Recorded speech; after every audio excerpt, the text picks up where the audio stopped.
దేశానికి రైతు వెన్నెముక అంటారు. కానీ తమ చెప్పులు అరిగేలా ఎంఆర్ఓ కార్యాలయం చుట్టూ తిరిగినా పట్టించుకోవడం లేదని ఆవేదన వ్యక్తం చేస్తున్నాడు ఓ రైతు. బతికి ఉన్న తనను చనిపోయినట్టుగా రికార్డులు సృష్టించి తనకు చెందిన వ్యవసాయ భూమిని లేకుండా చేశారని ఆవేదన వ్యక్తం చేశాడు. సూర్యాపేట జిల్లా మేళ్లచెరువు మండలం కేంద్రం పరిధిలో కప్పలతండాకు చెందిన బానోత్ చిన్నసక్రు అనే రైతుకు 2017 వరకు పట్టాదారు పాస్బుక్ ఆన్లైన్లోనూ పేరు నమోదై ఉంది. అయితే 2018లో ఇతడు బతికి ఉన్నప్పటికీ మరణించినట్టుగా రికార్డులు సృష్టించారని ఆగ్రహం వ్యక్తం చేశాడు. ఇదిలా ఉంటే తన తండ్రికి చెందిన భూమిని వేరే వ్యక్తుల పేరు మీద పట్టా చేశారని బాధితుడి కుమారుడు ఆరోపించాడు. 5 నెలల నుంచి మేళ్లచెరువు ఎంఆర్ఓ కార్యాలయం చుట్టూ తిరుగుతున్నా ఎవరూ స్పందించడం లేదని ఆవేదన వ్యక్తం చేశాడు. మా నాన్న పేరు ఉన్న భూమి సర్వే రేవుల్చేవారు 178 సర్వే నెంబరు.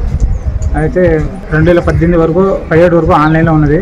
అప్పటి నుంచి మా నాన్న ఉన్నా కానీ చనిపోయినట్టు సృష్టించి వేరే వాళ్ళు పట్టా ఎక్కించుకున్నారు. 2018 కానీ 2020 దాకా తిరిగాము.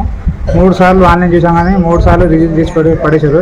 ఏంది రీజన్ అంటే మీ పట్టా పాస్బుక్ లేదు, మీ మాన్యువల్ ప్లాన్ల పేరు లేదు, అదేం చెప్పేసి ఇప్పుడు దాకా తిరుగుతూనే ఉన్నాము. లాస్ట్గా మీడియాగా స్పందించాము.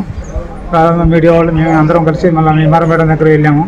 మేడం సరే ఈసారి చూస్తాను, ఖచ్చితంగా చూస్తాను, పట్టా చేస్తాము అని చెప్పేశారు.